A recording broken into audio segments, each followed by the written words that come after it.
Woo! Man, I got to tell you, that was close. I thought we were going to get through a season without hearing anything stupid out of Sheryl Swoopes' mouth and anything that sounds rather interesting, something that you might choose to give some side-eye to. The Indiana Fever just flipped the WNBA, and the basketball world is still trying to catch its breath. In a bold and unexpected preseason move, the Fever cut 2 promising rookies from their roster, sparking backlash, media frenzy, and a surprising reemergence of one of the league's most polarizing voices, Sheryl Swoops. But this wasn't just a standard roster adjustment. It quickly became a flashpoint for conversations around race, favoritism, media narratives, and the future of women's basketball. It began with a bombshell. The Indiana Fever announced they were cutting Brie Hall, the dynamic guard and 2-time NCAA champion from South Carolina, before she ever logged a single minute in a WNBA regular season game. Her limited preseason minutes left many fans and analysts scratching their heads. Felt like a gut punch, not just to Hall, but to the promise she carried with her into the league. Then came the second strike. Ivana Jip, Gonzaga's all-time leading scorer, was waived as well. Known for her relentless energy and scoring prowess, Egypt's dismissal reinforced the reality that talent isn't always enough in the business of professional sports. These weren't end-of-the-bench names. These were high-profile rookies with real potential. And just like that, 2 dreams were deferred before they even got off the ground. So why did the Fever make such controversial moves? The answer lies in a brutal combination of salary cap math and roster constraints. With the recent buyout of Katie Lou Samuelson's expensive contract to make room for essential veterans, the Fever could only afford to carry 11 players. Of those 11 spots, 10 were virtually untouchable. Veterans like Natasha Howard, DeWanna Bonner, and Sophie Cunningham had guaranteed contracts. So did rising stars Aaliyah Boston, Caitlin Clark, and Lexi Hull. Cutting any of them would have meant eating their salary while still paying for replacements. That left only 1 roster spot, 1 slot open for 3 rookies to fight over. In the end, the Fever chose Michaela Timpson. Picked 19th in the draft, she was viewed by insiders as the steal of the draft. Her defensive upside, hustle, and rim-running ability gave her the edge. And just like that, Hall and Egypt were out. It's not about favoritism. It's about system fit, contract structures, and long-term potential. As the dust from the roster cuts barely settled, Sheryl Swoopes stepped into the spotlight and brought fire with her. Known for her vocal criticism of Caitlin Clark during the NCAA season, Swoopes wasted no time igniting the latest drama. In a fiery segment on the Women's Hoop Show, she didn't just question the Fever's decision-making. She went after head coach Stephanie White by name. Swoopes demanded to know why Brie Hall didn't receive more playing time in the preseason. If the goal was to evaluate talent, why not give Hall a real chance? Her criticism didn't stop there. Swoopes questioned the presence of Sophie Cunningham and Lexi Hull, both white veterans, asking why they were prioritized over Hall. The implication was loud and clear. The Fever's decisions may not have been purely basketball-related. And just like that, the discussion turned from basketball to bias. In one particularly charged moment, Swoopes sarcastically remarked that since she had been told to leave Clark alone, maybe she should now tune up the other white girls on the Fever. It was a moment that shocked even her critics and sparked a firestorm across social media.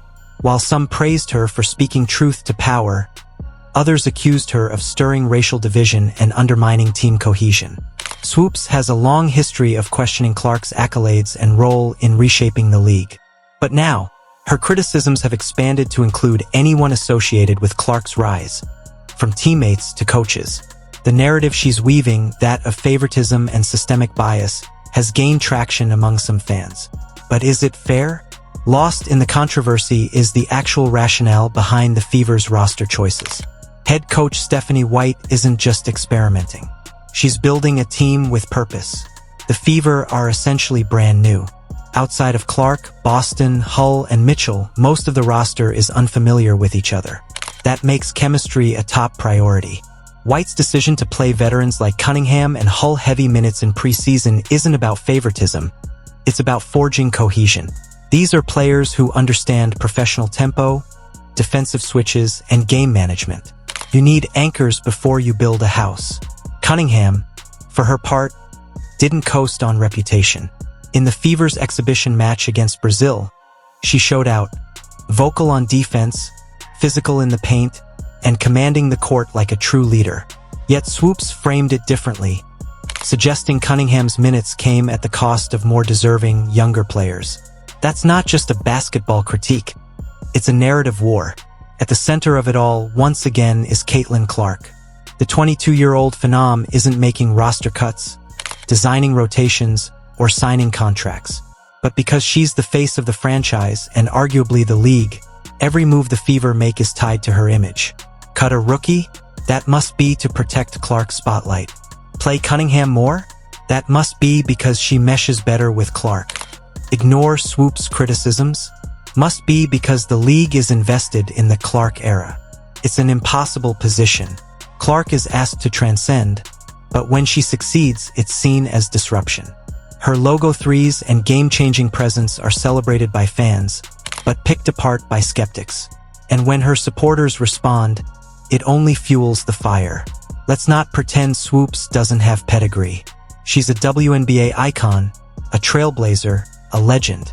But her commentary in recent months has made many question her motives. Is she defending equity in a changing league? Or is she gatekeeping a spotlight that's rapidly shifting away from the old guard? To some, she's raising real questions about opportunity and bias in a league that's still finding its identity. To others, she's launching baseless attacks under the guise of veteran wisdom, cloaked in bitterness. Whatever side you fall on, it's undeniable.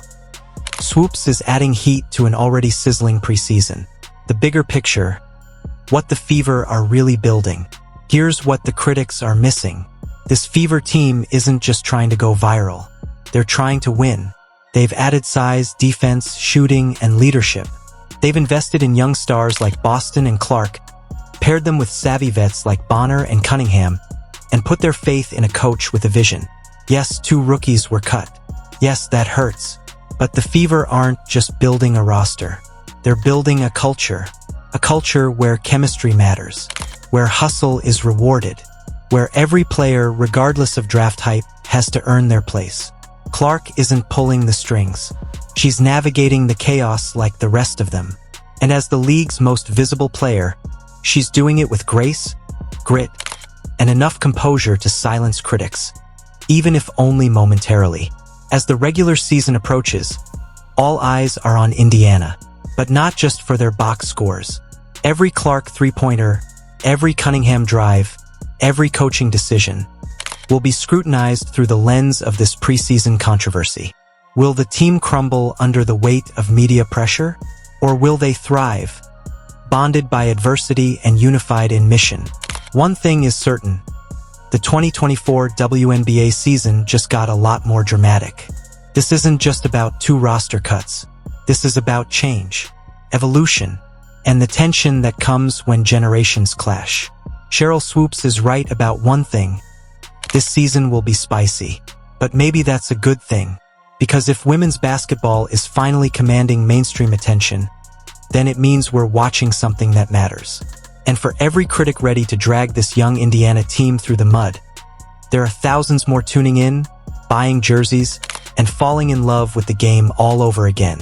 Whether you love Caitlin Clark or think she's overhyped, whether you believe Swoops is a truth teller or a disruptor, one thing's clear.